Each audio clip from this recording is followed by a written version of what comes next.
একই সাথে নিজের কাছে নিজে বিক্রি করেছেন, অর্থাৎ পাইকারি বিক্রেতা যিনি উনি খুচরা বিক্রেতা নিজের কাছে বেশি দামে বিক্রি করে কাস্টমারদের কাছে অতিরিক্ত পয়সা নেওয়ার যে প্রবণতা সেটি আমরা এখানে খেয়াল করেছি।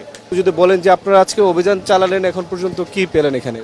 যেখানে এখানে শাকসবজি থেকে শুরু করে অন্যান্য নিত্য প্রয়োজনীয় যে পণ্য সবগুলো এখানে আমরা দেখলাম পর্যাপ্ত সরবরাহ রয়েছে এবং বাজারে এগুলোর দাম সহনীয় মাত্রায় রয়েছে। আমরা যেমন দেখলাম যে শসা বিক্রি হচ্ছে যে 40 টাকা কেজি, বেগুন বিক্রি হচ্ছে 50 টাকা থেকে 60 টাকা কেজি। একই সাথে আমরা দেখলাম যে কাঁচামরিচ 50 টাকা কেজি।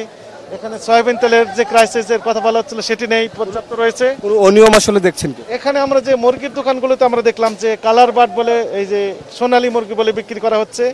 একই সাথে নিজের কাছে নিজে বিক্রি করেছেন, অর্থাৎ পাইকারি বিক্রেতা যিনি উনি খুচরা বিক্রেতা নিজের কাছে বেশি দামে বিক্রি করে কাস্টমারদের কাছে অতিরিক্ত পয়সা নেওয়ার যে প্রবণতা সেটি আমরা এখানে খেয়াল করেছি। তো এই প্রতিষ্ঠানটিকে আমাদের আইনের আওতায় নিয়ে আসতে হচ্ছে, এরকম বিষয়। তাছাড়া অন্যান্য যে পণ্যের ক্ষেত্রে আমাদের স্বস্তিদায়ক আমরা মেসেজটাই দিতে চাচ্ছি।